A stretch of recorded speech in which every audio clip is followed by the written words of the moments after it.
Treatment-resistant depression or TRD. Introduction to clinical depression. In this video, we will cover the fundamentals of TMS for treatment-resistant depression. First, you'll learn more about clinical depression. Then we will discuss a more stubborn form of depression called TRD or treatment-resistant depression. Then you will learn about the current treatments available for depression. Lastly, we will explain why TMS therapy provides hope for those suffering from treatment-resistant depression. What is clinical depression? Depression is one of the worst disorders one could have. Unfortunately, depression can't be diagnosed with a lab test or a brain scan. It is challenging to relate the silent suffering a depressed patient experiences on a daily basis. This adds more to the feeling of loneliness, which is one of the symptoms of this disorder. The current DSM-5 includes the following as criteria for major depressive disorder.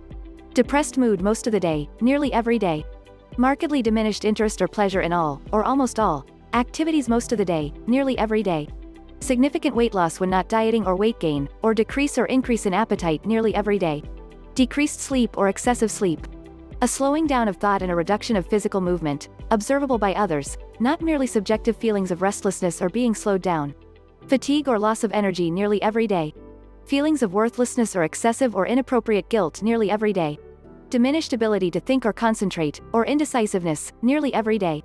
Recurrent thoughts of death, recurrent suicidal ideation without a specific plan, or a suicide attempt or a specific plan for committing suicide. Can depression and anxiety happen together? Depression is commonly associated with other psychiatric disorders, particularly anxiety.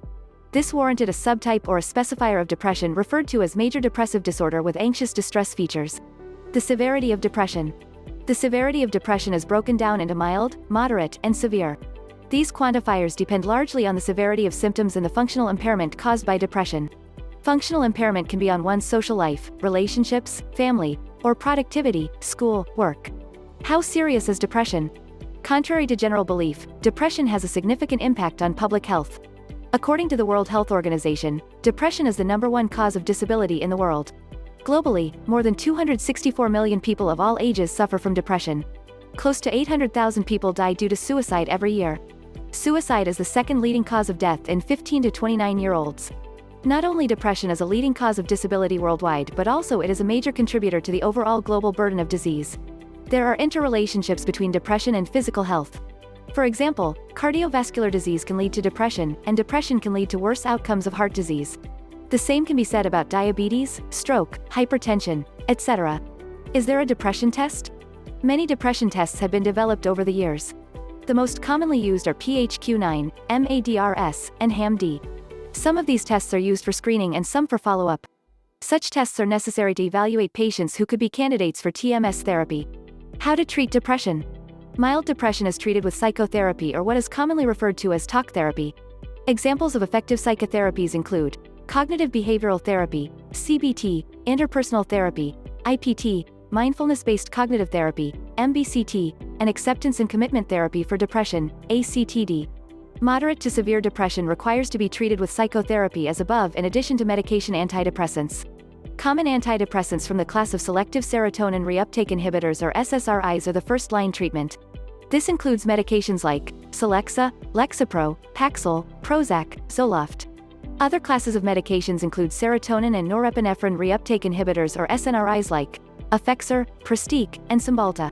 Some other antidepressants are used alone or in combination for augmentation with the above like Wellbutrin, Remeron, Buspar.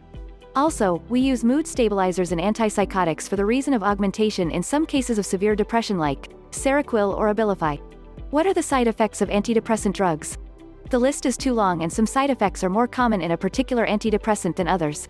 The most common side effects include stomach issues, diarrhea, dry mouth, headache, dizziness, emotional numbness, feeling like a zombie, weight gain, and sexual side effects. We found that weight gain and sexual side effects to be the most common reason for patients to stop taking their medications. This could result in the worsening of the depression either because of the side effects or because of discontinuing the medication. How successful are antidepressants? Unfortunately, antidepressants are not very successful. The success rate of antidepressants medications is about 1 in 3. When combining medications and therapy together, we may be able to get about half the patients better from the first attempt.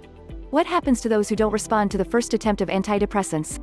Those who don't respond to the first antidepressant can be tried on another. The chances of response drop significantly the more we try. To be more specific, it drops from 27% to 21% to 16% and finally to 6.9% by the fourth attempt. This means that about 1/3 of depressed patients are not going to respond to talk therapy and antidepressant medications. This is called treatment-resistant depression.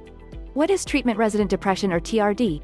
By CMS criteria, treatment-resistant depression or TRD is commonly defined as a failure of treatment to produce response or remission for patients after 2 or more treatment attempts of adequate dose and duration. That being said, the definition of TRD depends on the source. In clinical trials, failure of response to one antidepressant medication is considered treatment-resistant depression. Lastly, some insurance companies rely on outdated guidelines from 2006 to claim their own criteria for treatment-resistant depression to be the failure of 4 antidepressants. How to treat treatment-resistant depression or TRD? There are 4 major treatments that are currently available for TRD. TMS or Transcranial Magnetic Stimulation. ECT or electroconvulsive therapy. Commonly referred to as shock therapy. Esketamine or S-ketamine. A derivative of the drug, ketamine. VNS or vagus nerve stimulator.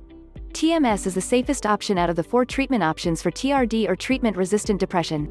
Learn more about how TMS works in our future videos.